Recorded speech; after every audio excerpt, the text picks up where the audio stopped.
On March 22, 2025, 3 experienced mountain bikers, Devin Matthews, Jake Rodriguez, and Marcus Thompson, embarked on what should have been a thrilling 5-day cycling expedition along a remote section of the Appalachian Trail in southwestern Virginia. Only one of them would return alive. 2 weeks later, search teams discovered the mangled remains of Jake and Marcus at their destroyed campsite, along with Devin's damaged GoPro camera and journal. The diary entries revealed a terrifying encounter with what appears to be a Sasquatch that stalked and systematically hunted the group through the dense Appalachian wilderness. Devin Matthews, a 29-year-old adventure sports enthusiast from Charlotte, North Carolina, had been mountain biking for over 15 years. Known among his friends as fearless and methodical, Devin specialized in extreme terrain cycling and had conquered some of the most challenging trails across the eastern United States.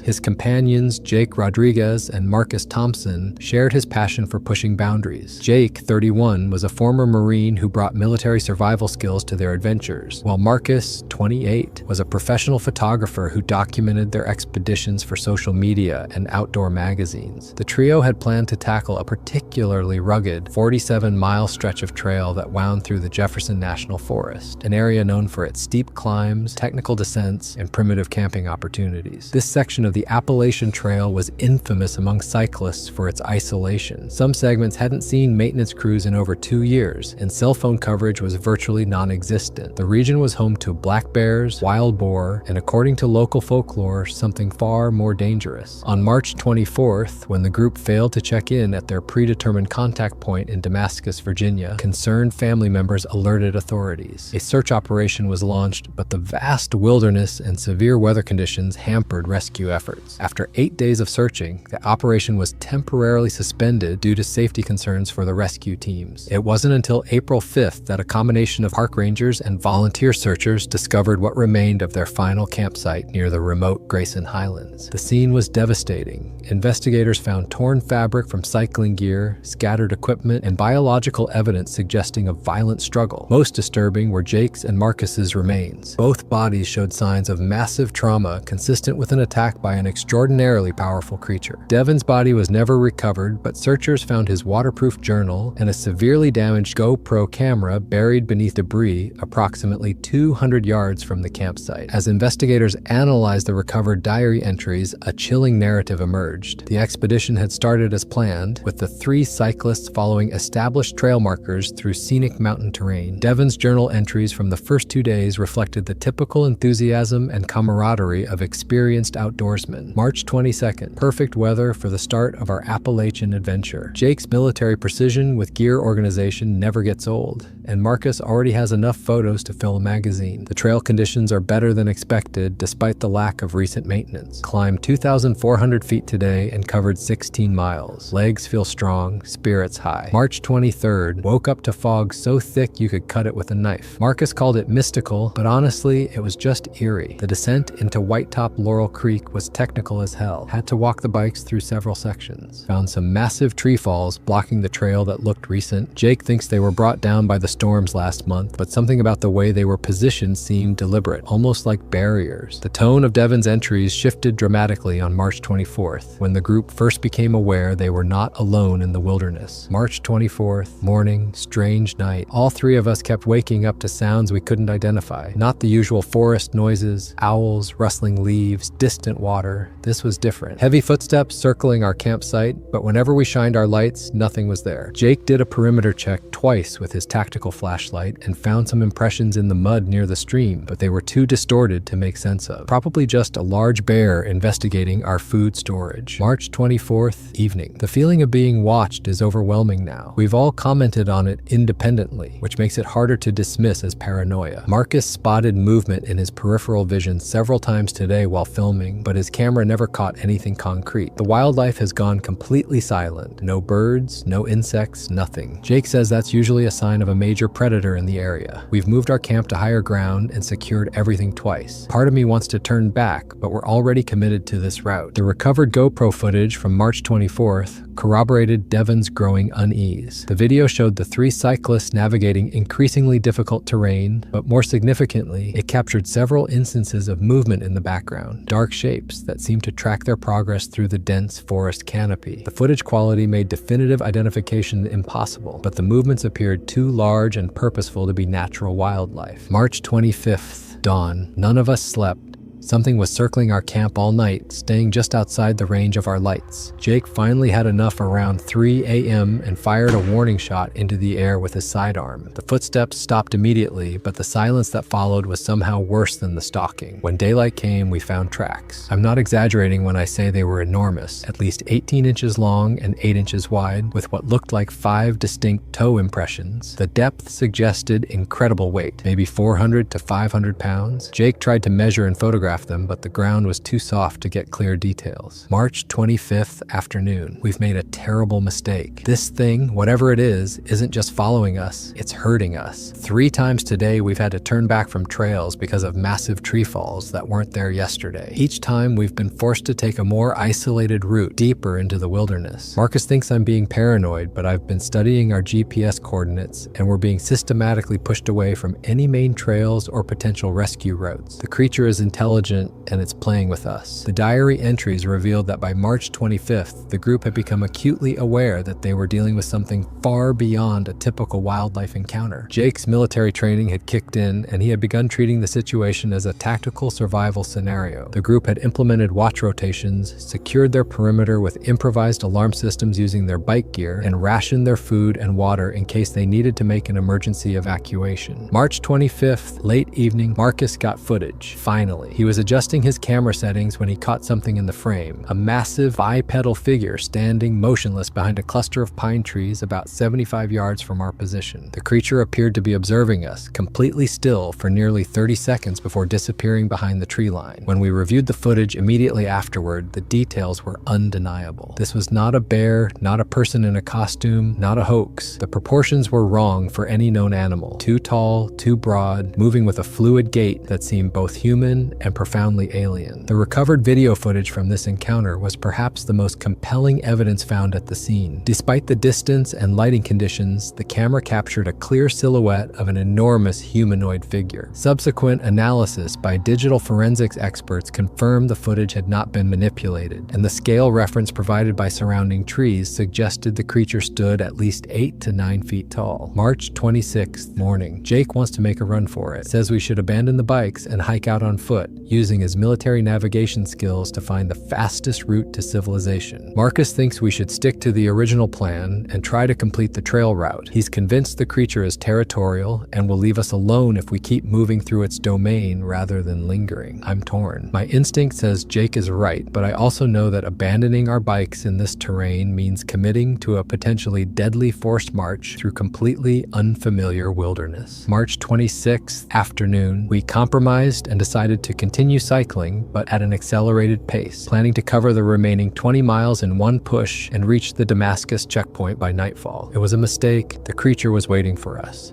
Around 2 p.m., as we navigated a particularly narrow section of trail with steep drops on both sides, something massive stepped out from behind a rock formation directly in front of us. Marcus was leading and slammed on his brakes so hard he went over his handlebars. The thing was enormous. I'd estimate 9 feet tall and covered in dark brown hair. Its face was partially human, but with pronounced brow ridges and a jaw that seemed designed for crushing bone. For a moment, we just stared at each other. Then it roared. The sound that came from the creature defied description in Devin's journal, but the recovered audio from the GoPro provided chilling confirmation of the encounter. The vocalization was a deep, resonant bellow that seemed to combine the worst aspects of an angry gorilla, a roaring bear, and something distinctly more sinister. Acoustic analysis later suggested the sound was produced by vocal cords significantly larger than any known animal species. March 26th evening, we're trapped. The creature didn't attack us directly during the afternoon encounter, but it made its intentions clear. After Marcus crashed, Jake and I helped him get back on his bike, and we tried to backtrack to find an alternate route. Every path was blocked. Freshly fallen trees, rock slides that hadn't been there hours earlier, even what looked like deliberately constructed barriers made from branches and debris. We're being forced toward a specific destination, and I don't think it's going to be pleasant when we arrive. The final section of Devin's journal revealed the group's growing desperation as they realized they were not just being stalked, but systematically driven toward what appeared to be the creature's preferred hunting ground. Jake's military experience had identified their situation as a classic predator technique, isolating prey and controlling their movement until they could be eliminated in a location of the predator's choosing. March 26th, night.